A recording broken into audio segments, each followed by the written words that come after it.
Do you want to know my feelings about the fact that Kendrick Lamar only had black people during his halftime show at the Super Bowl?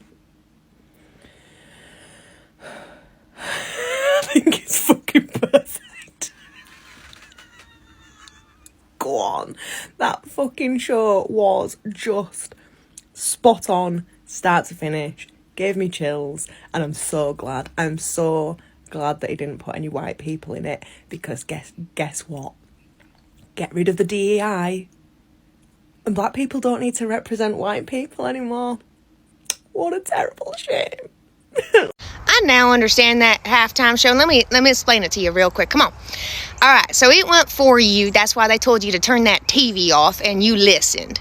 That's why. All right, but let me explain it. It was a political statement. It was a political statement with a diss at the end. And if you didn't know Kendrick Lamar's music or his background or anything, it still wasn't for you. It wasn't for you. This is all from the comments section of my last post.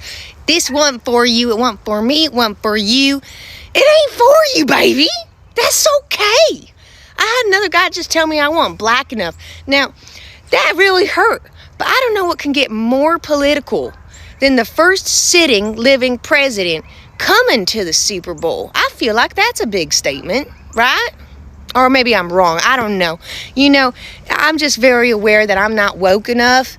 And evidently, what does this dumb redneck know? I'm just dumb redneck. But yeah, no, this wasn't for you. So just, you know, get up in the fetal position and just cry and cry, because this just wasn't for you, baby.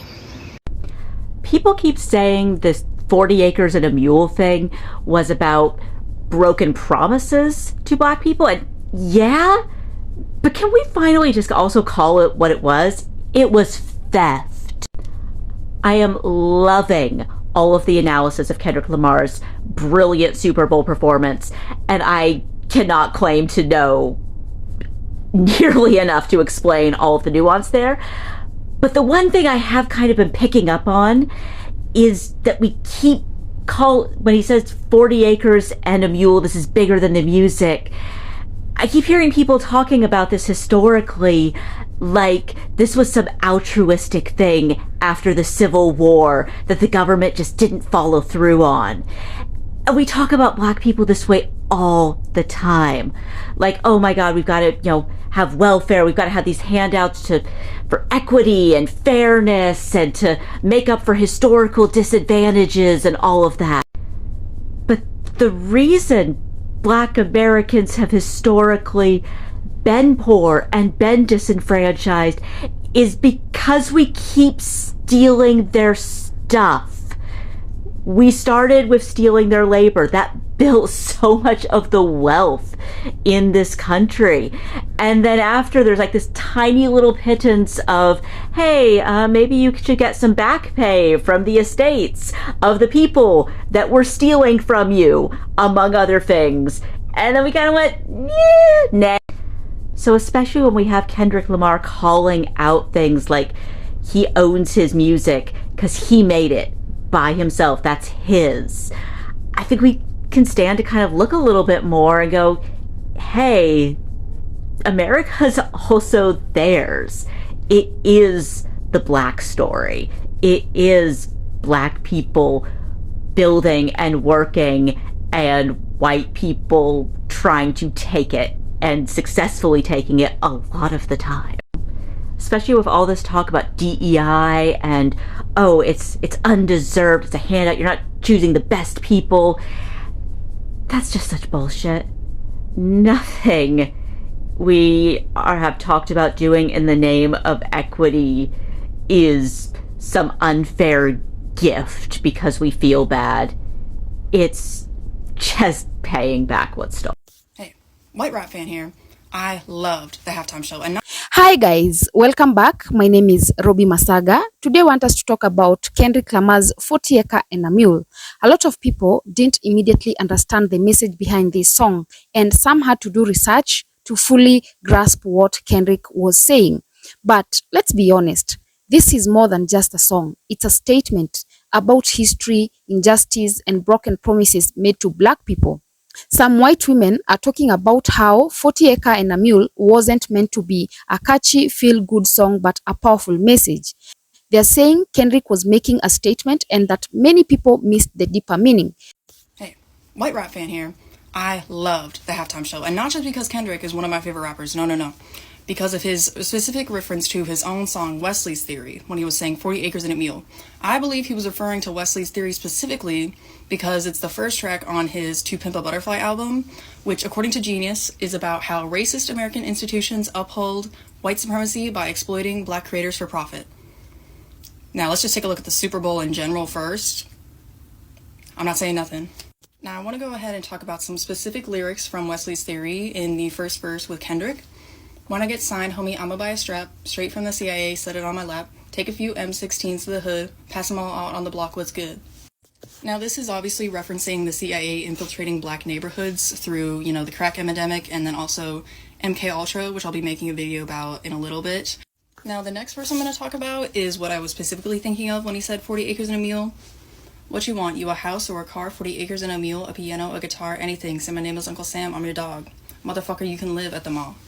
Now, I'm just ripping this straight off of the American College of Trust and Estate Council's website, but 40 acres and a mule refers to the unfulfilled promise made to formerly enslaved African Americans after the Civil War, which was intended to provide them with land and resources for economic self-sufficiency.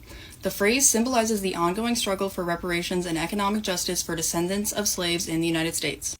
I believe in this specific verse, the Uncle Sam character is saying 40 acres and a mule mockingly because he's like a house or a car, 40 acres and a mule, a piano, a guitar, because consumerism has taken over that original American dream of owning land. That's kind of why we conquered the entire continent in the first place. It's because everybody wanted to own land.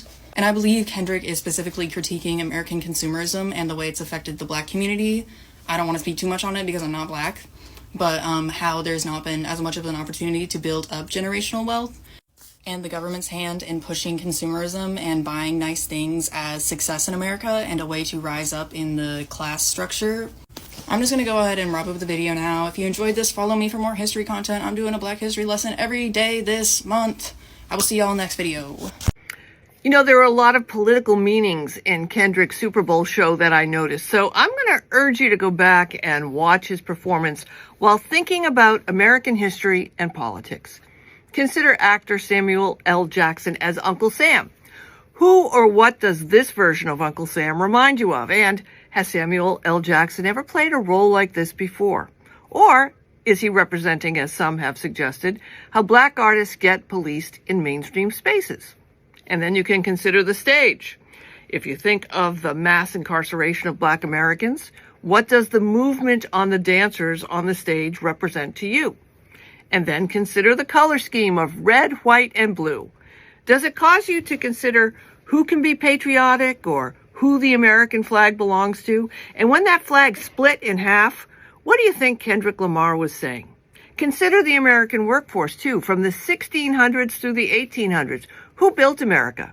And what did it mean when those dancers bent over while we heard 40 acres and a mule, which is one of the many broken promises at the end of slavery? Now, you may say, I don't want politics at my Super Sunday halftime show. And I would ask, then why do we sing the national anthem? Why do we have a military flyover? Why do we have the presentation of arms? Because it's America, and we love to have our sports and our history and our art. And what Kendrick Lamar did was just deliver a very patriotic, historical, and entertaining Super Bowl show. Some even had to research the history behind it to understand what he was really talking about. People are also comparing Kendrick to artists like Michael Jackson and Prince, but they don't even know what Kendrick truly stands for. Kendrick himself has said 40 Acre and a Mule represents a cultural divide and is bigger than just the music. To understand the song's message, we need to look at the history behind the phrase 40 acres and a mule.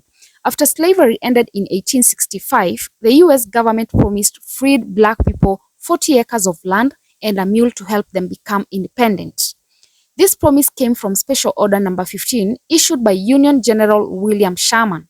The idea was to take land from former white plantation owners and give it to freed black families so they could build their own wealth.